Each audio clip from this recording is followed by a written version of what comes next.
Lynn. It is such a pleasure to be here. I'm a Musicplay online super fan. I don't think that I could teach without it. So I really so appreciate y'all and the team, especially during the difficult past couple years that we've had. This is a replay of a video that I shared at TMEA, Texas Music Educators Association, when our conference was virtual. I really hope it's helpful for you. I feel like the best way to incorporate it is to use a guided journaling. There will be music provided every so often for you just to sit and write. And you are welcome to use it according to how you're feeling this summer, how you're feeling according to the school year. I just encourage you, don't think about your aspirational self, but think about your true self. I really welcome your questions in the chat. I will try to be active in the chat. It is storming here in Houston, Texas. So if you lose me, just go on, carry on, let Video Beth take care of it. And then I look forward to talking to you in the Q&A. Thanks so much for being here. It's really an honor.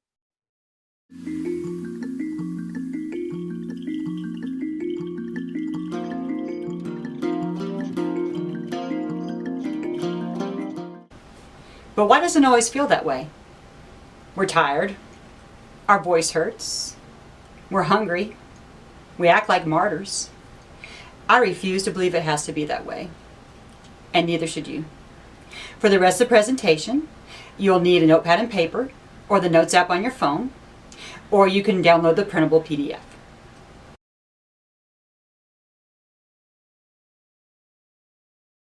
So my background story is that I taught a year in Williamsburg, Virginia at a K-5 school, and it was a great first year of teaching. Then we moved to the DC area. My husband was in grad school. We were not married very long at the time, and I was at a private school that was quite expensive. The clientele was demanding, and I had no boundaries on my time or energy at all. On top of that, I decided it'd be a good idea to also be a part-time children's minister at my church, along with anything else that was going on at the time. I was a stressed, hot mess. And as soon as we left DC, I was ready to be done with teaching and music education totally. At the time, we then moved to Texas, where we stumbled into private lesson teaching, where I lived happily for 13 years. But when my son went to kindergarten, it was time to make some life changes, and I was also ready professionally for a new challenge. But I was really anxious. If I come back to school, am I going to be Hot Mess Express again? Am I not going to have a personal life again? Is it going to affect my marriage? Is it going to affect my son?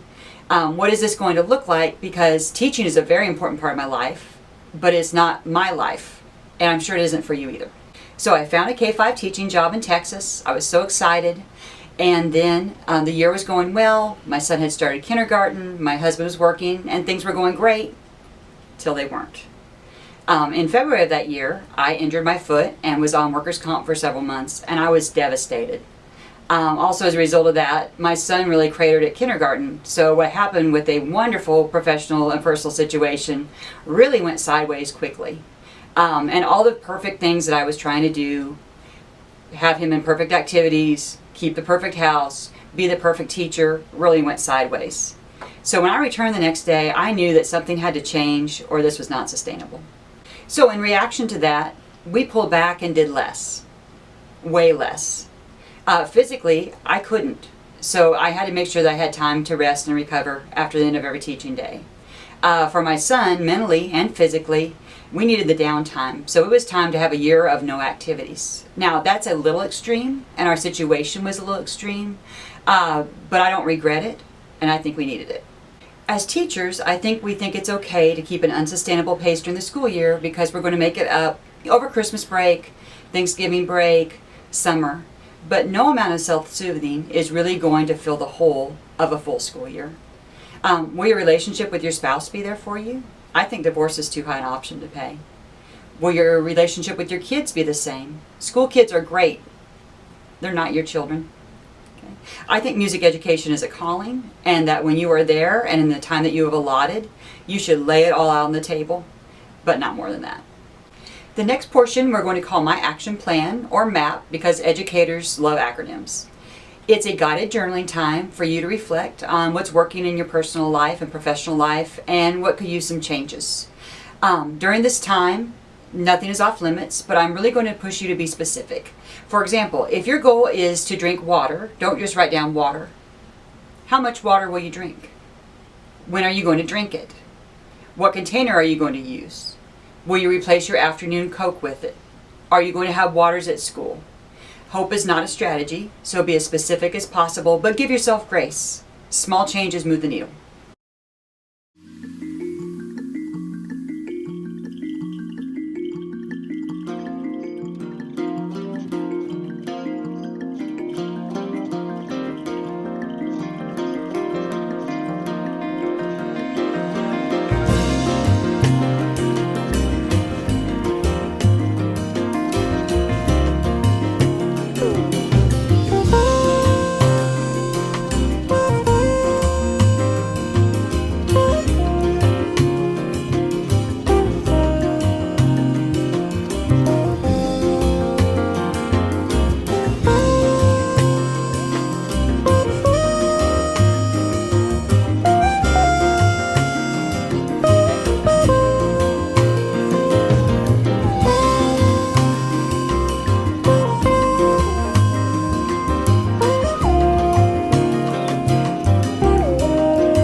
Does it give you clarity to see it on paper? Does it make you want to give yourself some grace?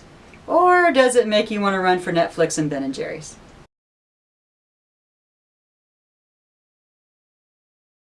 Self-soothing is not self-care. I learned the difference from Michelle Rose of themusicalrose.com. Self-soothing is more temporary. It's a quick fix. It's a microwave oven. It is a treat. It's a drink. It's a spa day. It feels like an escape. It's a one-time special event. It's at mani-pedi. It's at ice cream sundae. Self-soothing is more like the thing that you might post to Instagram. It's that picture of you with your feet up in your cozy socks with your glass of wine in front of the fire. Self-care is more challenging than self-soothing, but it also goes deeper. It's not just a quick fix, it's a lifestyle. Self-care is sustainable. It's healthy boundaries, it's realistic expectations. Self-care feels really nourishing.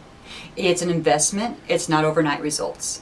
Self-care is more like a slow cooker, and it's small incremental improvements over time. And unlike your self-soothing, it doesn't need any fanfare. It's just part of the rhythms of your life. I say yes to both, but no amount of self-soothing is going to get to the root cause of your stress. At the end of each portion of a presentation, you'll have a brief amount of time to write and self-reflect. Okay, now time for you to think and journal. What's your favorite form of self-soothing? Is it still serving you? Or is it working against you and you know it? Regarding self-care, what is one small, sustainable habit that you know would add more to your quality of life?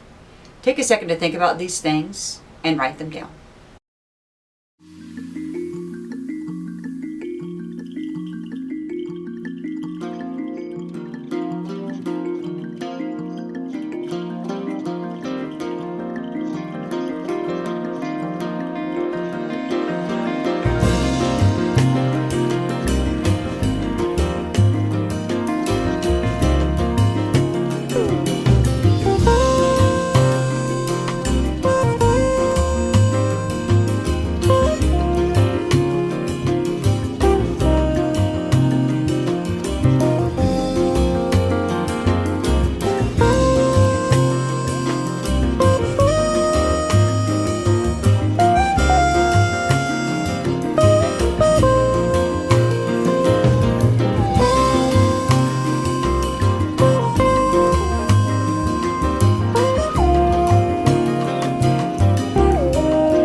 Are the bags under your eyes Prada? Is the snooze button your go-to? Are you working at home or school 7 days a week with no break? I promise that kid in your class will always be that kid, but they'll be so much easier to deal with when you're not running on fumes. It has been a game changer for me to have one full day off a week. In my faith tradition, it's called a Sabbath, but we're not legalistic about it. It is that one day where I can just turn it off, and it feels so good. I don't clean. I don't do schoolwork. I don't think about schoolwork. If you can't feel like you can swing a whole day or you're in a busy season, could you take an evening? Could you take a morning? What would it take to really move the needle for you? You may be that unicorn that can survive on 6 hours of sleep and be bright-eyed and bushy-tailed. I am not that person. I have the bedtime of a toddler, and I need one. I go to bed at 9 p.m. I get up at approximately 5 a.m. Our jobs are physically demanding. They're emotionally demanding. That is the understatement of the year. Invest in yourself in good quality sleep. No judgment here, but are you abusing caffeine when what you really need is a good night's sleep?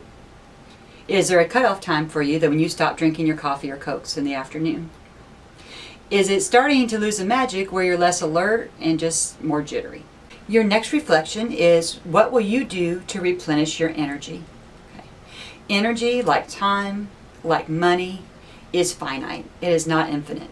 So you need to have a plan because school does not replenish your energy. What will you do personally, professionally, spiritually? Small, regular steps that would replenish your energy.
For those of you who have chosen to live close to home, I'm going to suggest something a little unusual.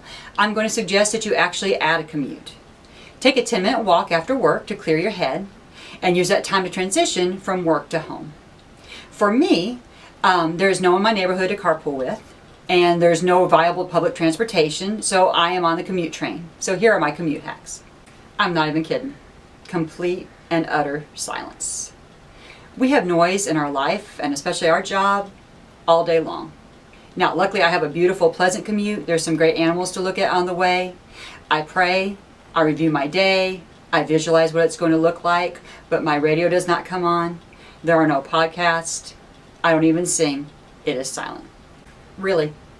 Deep breaths in and out for 5 clock minutes. I don't want to traumatize you if you're in college wind ensemble. My son joins me. We always feel better after. By the end of the day, I am more than ready to go home. I take off my mask, I put my lanyard in the console, I pop open a LaCroix and a bag of pre-portioned nuts, I turn on a podcast, maybe it's personal growth, maybe it's music ed, I might hands-free call a friend. This is my favorite time of the day to decompress. Now it's time to write and reflect on what you can do to make your commute more bearable. Gretchen Rubin has a great quote, and she says, if you can't get out of it, get into it. That's exactly what I think about commuting. So since you can't get out of it, get into it. What can you do to improve it?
We have to eat every day. So do our families. So what can we do to plan ahead so it doesn't always feel like a crisis? In this case, it does not have to be perfect. C's get degrees. I personally use the Walmart grocery app just to add items as they come to mind. I pick them up after school on the way home on Thursdays. They load it in my car, and it's free. There are all sorts of options like this, like Instacart or even delivery. Here's a look at my classroom pantry. I take individually packaged foods. That way, no matter what else happens for lunch, I have a shot at being fed and hydrated. Small V8s, Zone bars, prepackaged nuts, prepackaged hummus, and prepackaged guacamole. Pick an easy to grab fruit like apples, grapes, bananas, oranges, and some type of dairy like string cheese or Greek yogurt and make it part of your routine. It's easy and it's healthy. If you live with other people, could you delegate a meal? My 10-year-old son can make a simple breakfast. My husband likes to grill on the weekends, and that can stretch us for a few days during the week. It's hard to delegate sometimes, but it doesn't mean that meal prep and food preparation has to be solely on you. What will you do to make mealtime less of a crisis? It does not have to be salad in a jar labeled by the day of the week. It does not have to be hours worth of meal prep on a Sunday. What small, easy win, low-hanging fruit could you do to improve your meal planning?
Teachers, but especially music teachers, are really prone to vocal fatigue.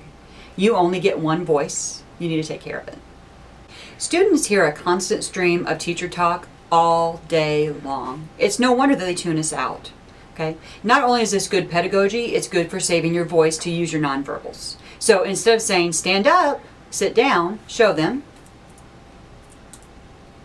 Instead of saying, Johnny, you broke rule number 2, just silently point to your rule chart. When it's time for them to fix their posture, you can gently tap on your knee to indicate that they need to get back to a cross-legged sit. Don't sing along on singing games. Let the children play the game. No singing, no game. I used to sing every round of Lucy Locket. No. Just no. Sing for your students, not with them. You might have noticed that wearing a mask lately is really tiring vocally. And it's also stressful on the students to hear and understand you. My solution is an inexpensive wireless mic. You might purchase one on Amazon or see if your campus even has one that's not in use. Raising your voice to be heard over students talking is a losing game. Tell them that you'll wait and wait. I was trained as an instrumentalist, but there are a lot of things vocally you can do to protect your voice. Think about dairy, think about allergies, think about caffeine, think about literal vocal rest, not singing along with the radio when you don't need to, and drinking water. Take a minute to write and reflect about what you will do to take care of your one voice.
Exercising regularly has had zero effect on my weight, but it has been great for my mental health.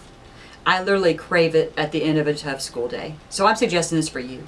We want to be able to teach digital music not just for today, but for a long time. I think it's easiest just to make it part of my weekday rhythm. So I keep workout clothes and I keep tennis shoes in my music room. I stream 30-minute workouts from my phone. Maybe you prefer to exercise in the mornings, whatever works for you. If you're looking for an easy way to multitask, go ahead and walk with a friend. Cheaper than therapy. So we want to lose the all or nothing mentality. It does not have to be CrossFit to count. Could you do 100 jumping jacks spread throughout the day? Could you stretch during lunchtime? Could you do 3 short walks? How will you add movement to your routine? Maybe it's even in your classroom with your students. What can you do to reframe it from have to get to?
If another music teacher's Instagram feed fills you up and is a source of inspiration, go for it. If it makes you feel discouraged and like a hack, you don't have to look. Same with the Pinterest Perfect Classroom. I could spend my lifetime and never have a Pinterest Perfect Classroom. I do not have the gift of fluff. If that is not a source of enjoyment for you, have a safe, functional classroom and let the rest go.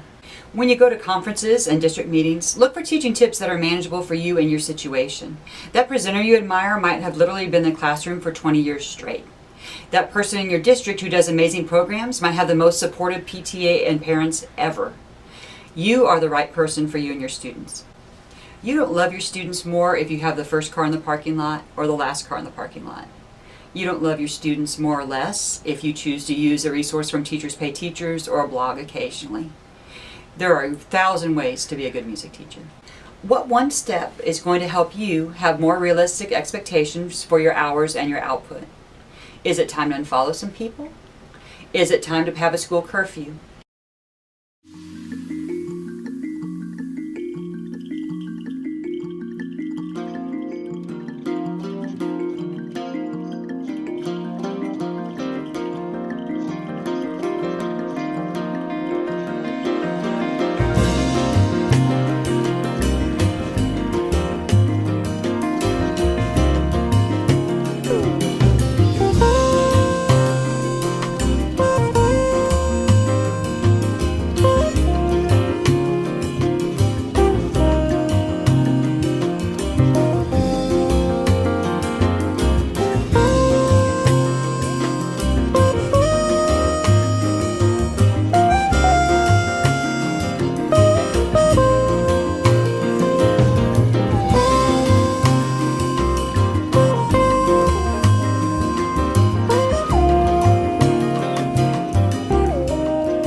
This is our final reflection, and it will be the longest one. You're going to go step by step from what you've recorded, and you're going to put it into your calendar and do your action steps. When will you walk with a friend? Are you going to set up bedtime on your phone? Are you going to order a microphone? Think about the small, sustainable steps and don't get overwhelmed. If you get one takeaway from this clinic, I feel like a success.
Wonderful, wonderful. That was so great.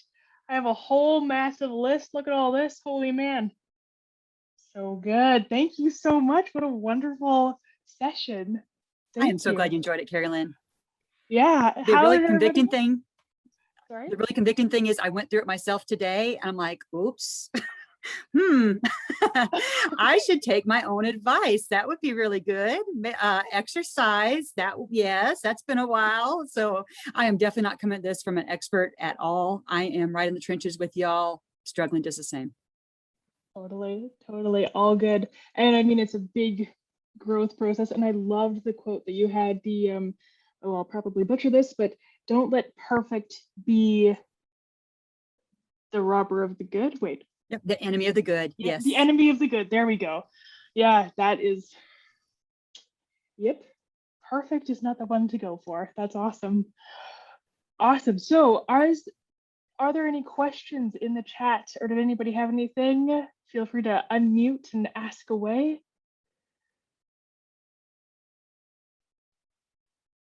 Anybody? Okay. All good, all good. I do have a couple questions. Oh, okay, awesome. Yeah, sweet.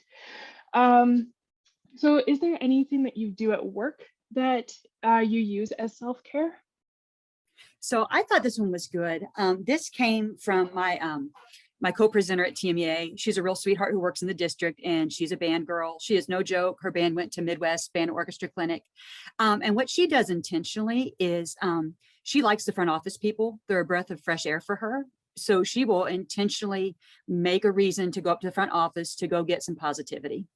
Mine is a little bit more the cynical end of that one. You know, I have been the energy vampire at school, but I also know the energy vampires at school, where you go into the teacher's lounge and they cannot wait to tell you their nightmare story from that morning.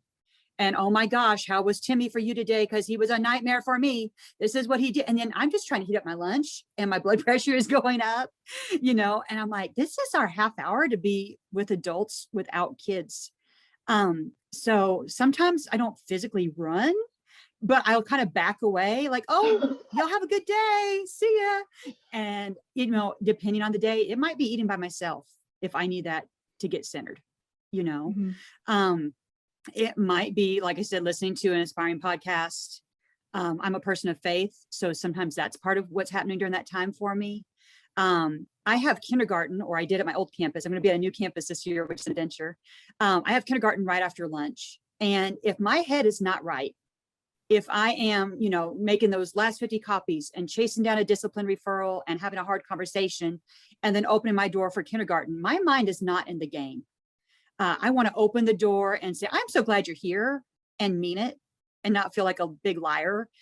So I really try to do whatever I can during that time to make it happen. And like I said, with the emergency food, that might be a little extra, but sometimes, if you're waiting for the microwave line and then you're away from your class, I just want to make sure that I'm not going to be thirsty or starving or any of that type of stuff, that no matter what, my school day is slanted towards just being mindless and easy and healthy, so I don't have to think about it. I love that. Teaching school and piano. I see that in the chat. Okay, this is tough, Jennifer.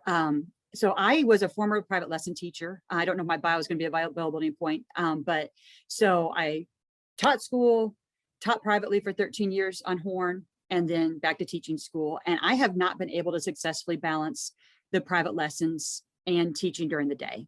But I know for some people that is a financial necessity. Sometimes musically we crave that too. I know I've had some colleagues where they really looked forward to that part of their day, and it was a nice part of it. It also helped them keep current on their instrument and everything. So I think the point there with school and piano is you need to find the point where it is beneficial and enjoyable for you and the just right amount, but not more than that. As I said in the video, for me, I think it's super important regardless, even when we're lesson teaching and we were thought like, oh gosh, I hope this income comes together. We really can't afford to take a day off. We need a day off. We had a few semesters where we tried not to, and it just comes out of the seams somewhere. So if it's not a full day, or if you're in season with young children or something, just think out of the box. Can it be an evening where you cut a little short? You know, can it be like a Friday night and you have a set date with your sweetie, where you just know that that is a time that is sacred and you're not thinking about work? Because as you know, as a parent, as a partner, as a teacher, all those things, your house, that one's the one that gets me. I never feel like I'm winning there. It just all expands for that available time. So I think if you don't think you can afford it, you're probably the one who needs it the very most, is setting some boundaries around that one time a week that you do not disturb. You don't have to do anything at work at home. Yes, having your mind right for kindergarten and pre-K. I mean, wow, I love pre-K. I've taught pre-K classes, like a small, like music garden type of classes, but I've never had it during my school day. And I know that's coming to my district some. Wow, that's a whole other ball of wax. And it is high energy to the core. And our most valuable asset is energy. So I think it's really important that we think about what we're doing before and after those classes and get as much support as we can. Ooh, voice lessons via Zoom. I think that is fantastic. Good for you. I could really stand to do that. And I think, I'll be honest, right now with so when I was playing horn, as for private lessons and freelance and things, and that was my main gig, you know, it naturally happened. I enjoyed it. It fed that part of my musicality. And right now as a teacher musician, I'm definitely feeling more the teacher part than the musician, and I'm missing it. So I would love to get more intentional about maybe, you know, just more music listening in my day. Or I have a friend who's coming over to read horn quartets with me this week. I sure hope we're able to do that. You know, just we need it, and we need to prioritize it. And like I said, that's a great place for our money to go. You know, if we believe in education, then we should be supporting each other with lessons. And I'm a big Gretchen Rubin fan. I don't know if y'all know her. She's Happiness Project and has a really good podcast. And I'm an obliger. So what that means is I need the outer accountability or it will not happen. If I don't have a reason to play my horn, it will just stay in that cute little case, you know, or if I don't have a lesson to prepare for with a teacher, you know, or private lessons with a student to show up for. So it really helps me to have that. That's awesome, Carol. Balance of teaching extracurricular and not giving too much outside of class time. Ooh, that's a biggie. Okay, so this is where I really want to tread lightly because I know that every teaching situation is different. And I think also, we mentioned in the beginning, every personal situation is different too, right? So your spouse and your family may have a different bandwidth for how much they're comfortable with you being away from home. Your campus may have a different expectation on what's expected for extracurriculars and things. So I think getting really clear in your conversations at home and at school about what is really expected and what is need to do and what is nice to do. And I think for a lot of us, because like I said, I'm a perfectionist from way back. And I think as musicians, what are we? I mean, it's practically a double degree, right? In music and education. We're high achievers, we push, it feels very public, at least it does to me. So I think, to be honest, my main priority and what I sign on the dotted line for is my class time. That I'm teaching my curriculum with fidelity. But some of those extracurricular choirs are your calling card, can be a source of joy, can be some of the kids' most meaningful experiences. But sometimes I think we make it bigger than we need to make it to. Okay. So maybe you have a nice 1 day a week after school choir that all wears the same color shirt, but not that one that you have to personally coordinate and order and hand out and design and gather the money. And maybe you do a service project to a nursing home because that lights them up and lights you up, but you're not doing a crazy 5-night tour or a full musical with sets and props and cutes and things like that, you know. And then regarding help, get some dang help. You know, I'm in the suburbs, and so some of the mommies around here, they need something to do. Give them something to do. You do not need to be the one who is taking attendance and controlling the crowd and running the sound and all. Like I said, I was fortunate with my team. Whenever we had performances, they were just rock stars, and it freed me up to be able to be my best music teacher self. So what you really want to be, like I said, I've got some years on me. I don't think I had the courage for that when I was younger. But now that I do, I really feel like get the help. And if they're not willing to help, maybe they're not willing to have the extracurricular.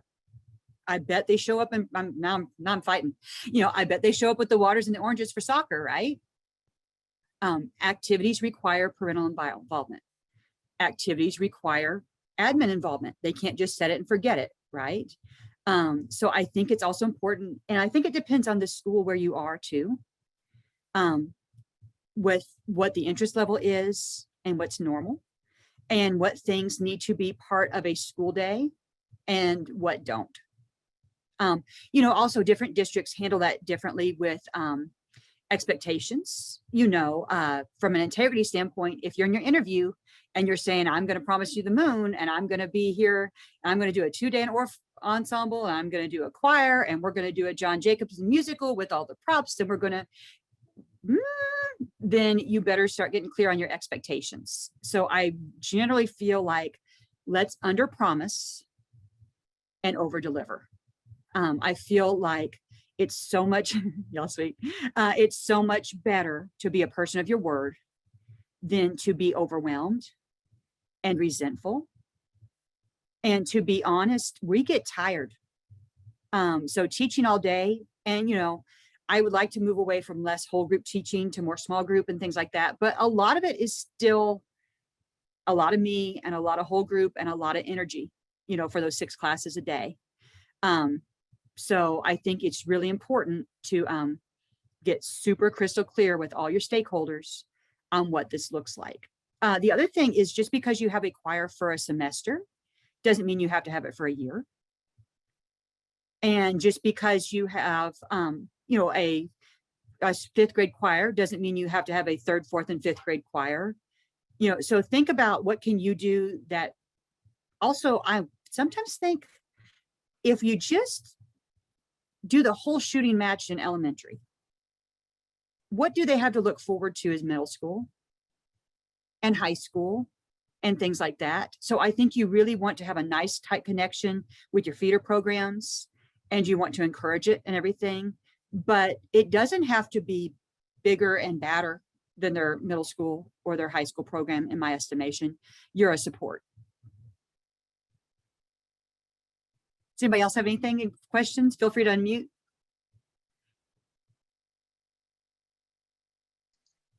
You're so welcome, Rosemary. Thank you for being here. Yes, Carol, I totally, yes. Well, and the ironic thing, I hope I use that word right, is people who come to a self-care kind of already get it, and people who don't, you're like, maybe you should come to the self-care. We have so many roles and so many important roles. And I think because, people who are strongly involved, if you're coming to a webinar on June 30th at night, I mean, you're dedicated. But music and teacher are very important to me. They're a strong part of my identity, but they're not my only identity.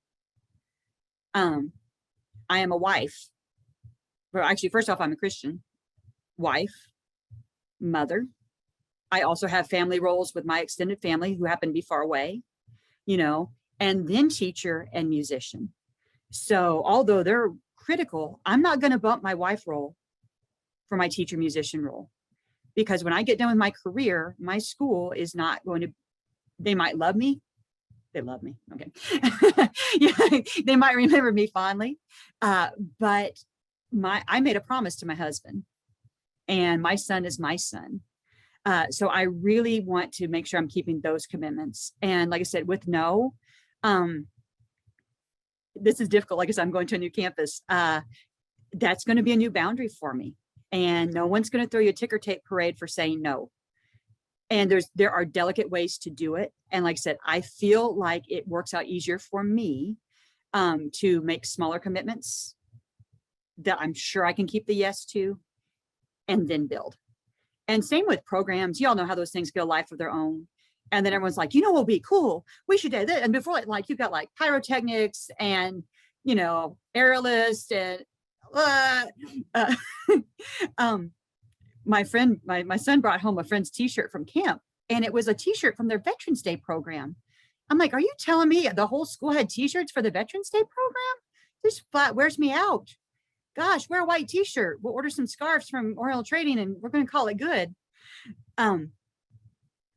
Good for you, Vanessa.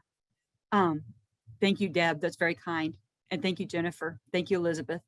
Thank you. It is okay to say no. Having a new principal. Wow, Angela, I am with you. And yet, thanks for saying what you mean, what you say. That's a big saying for me. Okay, so I was at my prior campus for 5 years. I am in the same district, but I'm at a new campus. It's going to be a different place. It's closer, so it's awesome. It's going to be closer to my son's school eventually, so that's good. I love my new principal. I think the big thing with the new principal this year is, and I say this a lot, is proactive. Okay, I think so many of us, myself included, we get real reactive about it, where we have more control than we think. And like I said, it's way better to have a hard conversation now than it is after that ship has sailed. And they're thinking one way about what you and your program are going to look like, and they're looking another way. So I think regarding calendar, I'm actually having this very type of meeting with my principal tomorrow. We're going to Zoom. I have some more activities like this, some professional opportunities have arisen, and I'm excited. But I want to make sure I'm very clear with him and making sure that that time commitment is clear with him. There's a school song. So I want to make sure, how are you feeling about the school song? Who's singing the school song? What do you need from me for the school song? How can we be successful about the school song? What does success look like is a big key phrase that I use a lot. That way you hear it straight from their mouth, what they want. You can even write that down and email it to yourself and be like, oh, well, that's cute, because when we talked on, and not like a gotcha, but just so everyone feels like, thank you, Susan, that we are just all on the same page, ridiculously on the same page. Regarding, scheduling for programs and stuff, get out in front of that mess so that you can get it at a pace that looks and feels good for you. Because you don't want to be reacting when everything else is on the calendar and feel like, oh, well, I guess I have to squeeze my program in, at a horrible time it's the day before the STAR test and let's just do a program. No, you're going to be hating life. So I think it's way better to get out in front of it with the calendar. And like I said, I was really blessed, and I'm sure I will be again, to have a great specials team. And you'll know how it is, right? It's not just you doing your program. You're the face of your program, but most campuses, if it's like mine, the PE teacher and the PE para are part of it. Mine ran sound and helped crowd kids.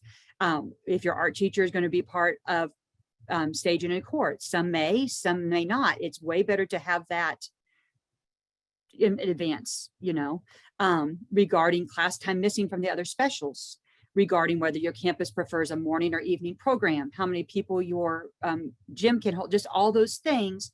It is so much better to sit and think about it ahead of time than just feel like you're punting. So Angela, you said some of you are going from 0 programs to who knows what. If I understand correctly, you're going to a campus that may not have had programs on it in the past. Go ahead and unmute, Angela. Okay. You're unmuted. Well, I just completed my 2nd year at this campus, and I had 5 programs on the books my first year, and 2 of them got finished, and they were huge.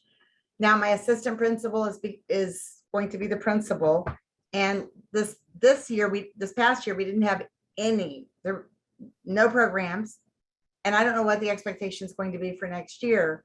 And I know I'm not the only one in this situation, but I think it's important for all of us that are in a similar situation to not go from 0 to 5, to kind of gradually get back into it. I'm a little nervous about doing 20 million programs when we didn't do any for an entire year.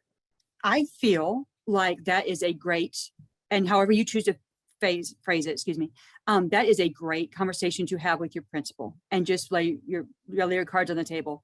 Man, I love those other programs, but as you know, this last year we didn't have any, and we are thinking that my district's going to be completely open, but I wonder how open is going to look like. There's still some uncertainty.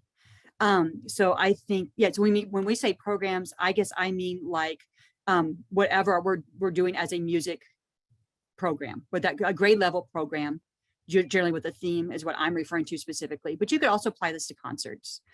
So I think really the name of the game there is just crystal clear communication, and say, I don't know how you're feeling, but I feel like if we're going from back to our old level, and I haven't seen my kids in person as much this year as I would like to, and getting back into the music room as a team, and even taking hands, which we weren't able to do in the past.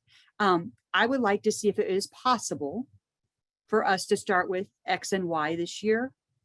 And then if you would like, then we could discuss what that would look like the following year. Would that be a conversation that would go over okay, you think, Angela? I love your pet, by the way. How cute. I love people's cats on Zoom. It makes me happy. How we doing on time, Carolyn? I can definitely go off the cuff a little bit longer if you have time, or I can wrap it up. Yeah, I think we've got a little bit of time, definitely. Okay, awesome. I love it. We have a cat snow cone we just got. She's at the vet today. So is there anything else anybody like to ask in the chat or unmute, or I can just riff? I can talk about this stuff all day. It's my jam. I think if I can just interject, I think, Beth, one of the things that you're alluding to, and I don't mean to be self-centered saying this, but we have to keep in mind we are the music expert in what we're doing. We've been hired to bring in, if we've had 5 programs, we would suggest strongly coming back, we'd have 2. And I know that's not exactly what and I'm just throwing it out there, but I think when we have that clear communication, we need to present ourselves as the music expert, and that we would know best how to get in there. I think sometimes they jam us with programs because they really love what we do. I mean, so much of what we do, they have fun with, and parents come in and all that. But I think we have to, I think there's a plateau, I guess we need to get and be willing to stand on, to say, I really believe as the music expert, what you've hired me to do when we come back in, I'm coming from a school with no singing. So when hopefully, but we've been out since May, but hopefully when we go back in August, we'll be able to. And it's still, we have to know what we're supposed to know. I love the idea about being the music expert. And like I said, I think we have a very unique role on our campus. And like I said, it is, so I think Danielle was wondering about the programs. What I think of programs, and like I said, there very well could be some cultural differences between American and Canadian programs. What I tend to see in my district is programs would be like, my campus actually had daytime programs when we did that. And then this year we had 3 that were video. And I was such a diva. The computer teacher at my school did it, and I just lavished her with thanks and praise. It was such a relief for me to not be sitting there manipulating video. I know a lot of people did. I typically think of like a grade level concert, frequently themed, right? Like Veterans Day is huge in my district. Christmas, sometimes it's called that, sometimes it's not. Sometimes they do winter. My campus had a Black History Month program. Our ESL program, I did, what did I do? I delegated that to the ESL teachers. It looks like the person who is in my old role, she will probably be in charge of that. So I think, like I said, just that crystal clear communication. And like I said, I don't think you can argue with facts, and I don't think you can, yes, ma'am, that's exactly it, Danielle. I don't think you can argue with a respectful attitude. Excuse me, could we please talk about the expectations for programs? We love to present them. It's my honor and privilege to present them. Seeing how we have not been singing together in a group for a year, or we have not presented one of those programs together in a year, I really want to set the kids up for success. Because is it about me? No. Yeah, kind of about me, but it's really about the kids, right? So I want them to have a good experience. And I know when I was teaching at the very beginning, I was so blessed. She's still my friend. I was the upper school music teacher at a school, and she was a lower school, and it was a private school outside of DC that I mentioned. And I thought, man, this chick, she just really over practices for these programs.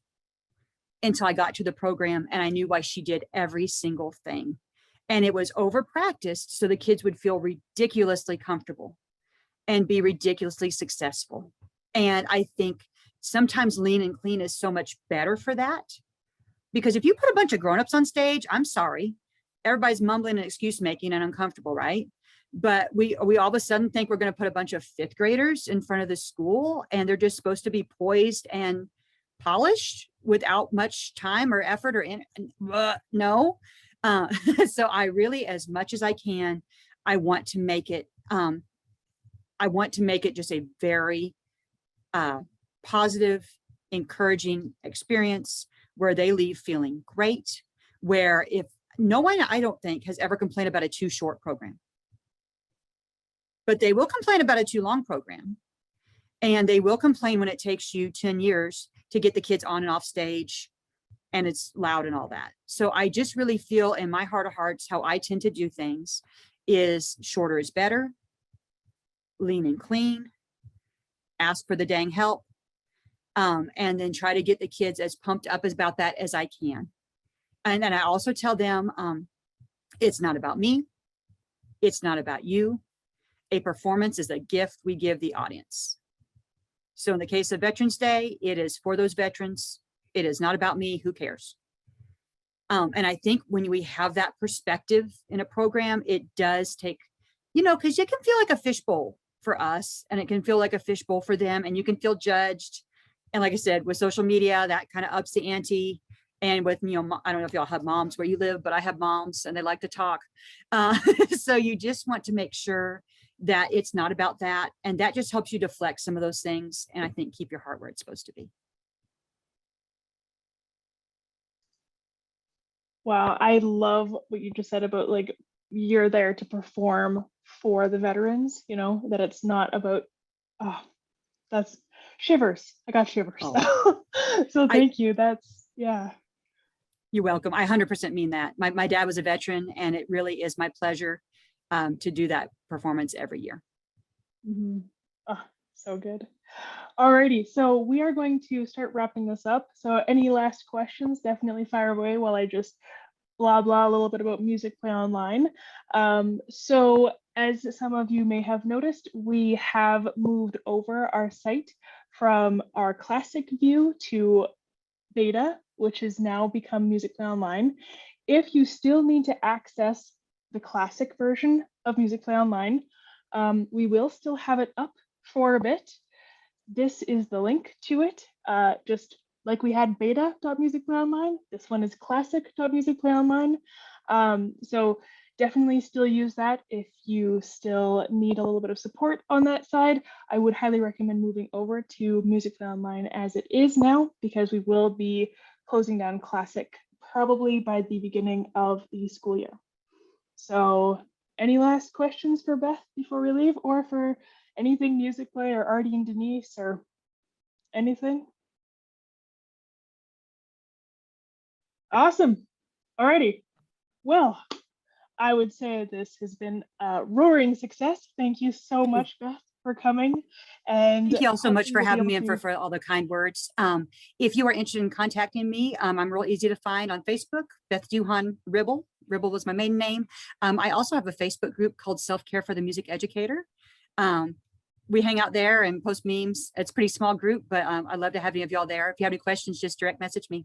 Really a pleasure. Thank you for having me. Wonderful. Thank you so much.